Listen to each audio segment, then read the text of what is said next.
Hey everyone, and welcome to This Explainer. Today, we're unpacking one of the absolute most monumental resource management challenges on the entire planet, India's water security.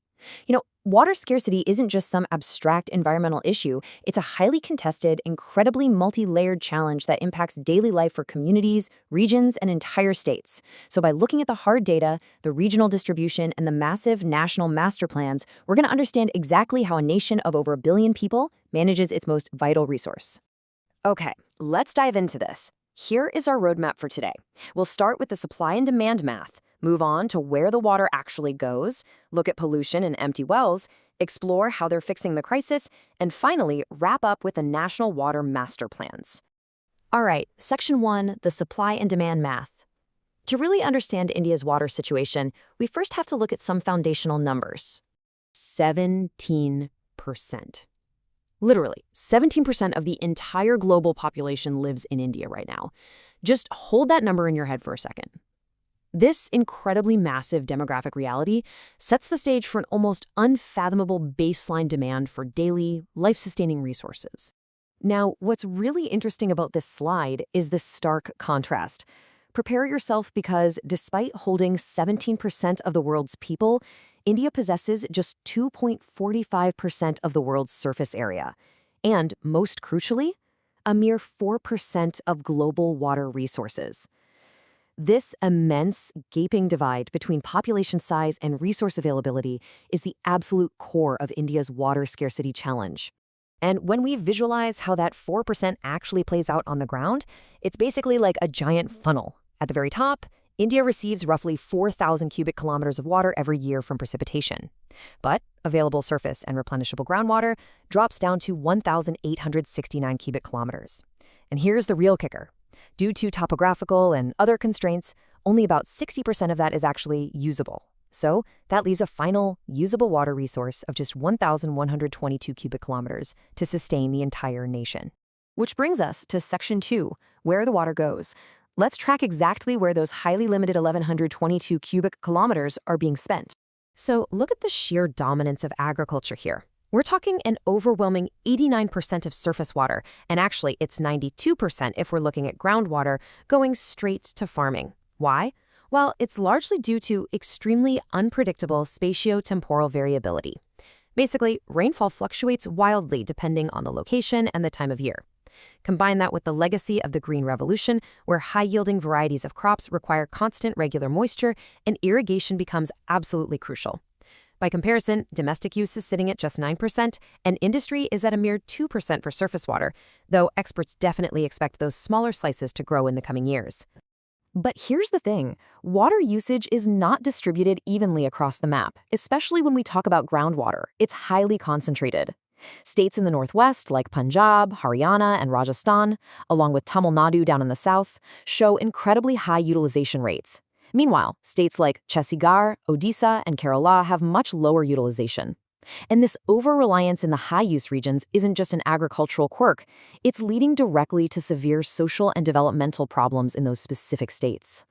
Moving on to Section 3, pollution and empty wells. Let's talk about depletion and quality. The harsh reality on the ground is that per capita water availability is steadily declining. But remember, it's not just a quantity problem, it is a massive quality problem. While the upper stretches of major rivers generally maintain pretty decent water quality, the plains are a totally different story. As rivers flow into the plains, they are hit by a barrage of agricultural, domestic, and industrial effluents. This dumps foreign substances like chemicals, microorganisms, and waste right into the supply, leading to heavy organic and bacterial contamination that basically ruins aquatic systems and shrinks that pool of usable water even further. So let's recap. We have 17% of the world's population relying on just 4% of the world's water, dealing with dropping per capita availability and rising pollution. It paints a pretty grim picture, right? So how does a nation of this sheer size and complexity adapt to ensure its own survival and growth? Let's explore that in Section 4, Fixing the Water Crisis. Here are the conservation strategies being deployed. So the crucial point here is something called watershed management. And this is not just about building a giant dam. In a broad sense, it encompasses the conservation and judicious use of all resources within a local watershed. It's about actively preventing runoff and intentionally recharging groundwater. And we're actually seeing this successfully implemented in initiatives like the Hariali Project, the Niromiru Program, and the Arvaripani Sansad. Tamil Nadu has even gone as far as making water harvesting structures mandatory. It's really about treating the entire ecosystem as a single manageable unit. At the neighborhood level, a major tool in this management plan is rainwater harvesting, and it's remarkably elegant in its simplicity. Step 1, capture the rain directly from rooftops and open spaces before it runs off. Step 2, store it, either in traditional surface bodies or underground tanks.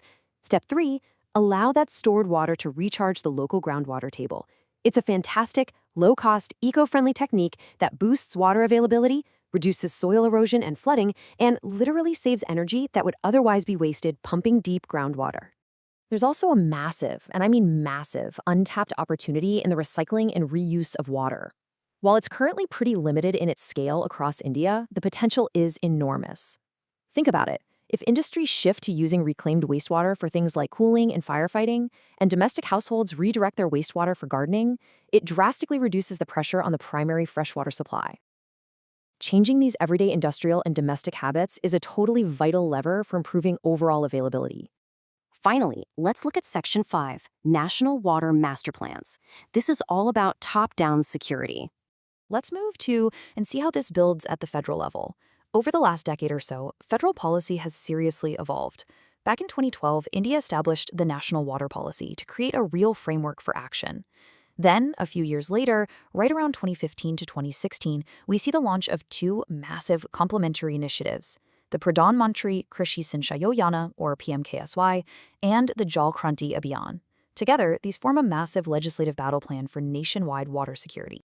Let's contrast how these two giant initiatives operate, because it's pretty fascinating. PMKSY is highly focused on agriculture. Its main objective is to enhance water access, expand cultivable areas under protective irrigation, improve on-farm water use efficiency, and introduce real sustainable practices. On the flip side, the Jal Kranti Abhiyan is completely focused on communities and mass awareness. It involves local bodies, NGOs, and everyday citizens to create model water-secure villages known as Jalgrams, all while tackling pollution abatement and constructing arsenic-free wells. So basically, one fixes the farm and the other empowers the village. And this brilliantly illustrates the underlying philosophy driving all these plans, which was captured perfectly in that National Water Policy of 2012. It explicitly states that water should be treated as an economic good after meeting basic needs. That is a massive policy shift. It perfectly balances the human equity of basic water supply between urban and rural areas with the harsh economic realities of resource auditing, community participation, and vital adaptation strategies for climate change. So, from the stark math of supply and demand to the sheer ingenuity of local watershed management and federal master plans, India's quest for water security is absolutely one of the most critical endeavors of our time. But remember, this isn't just an issue half a world away. Water scarcity is a very real global challenge. So I'll leave you with this to think about. As massive nations scale these kinds of solutions, how is water audited and conserved in your own community? And how will your local watershed adapt to the future? Thanks so much for joining me on this explainer, and as always, keep questioning the world around you.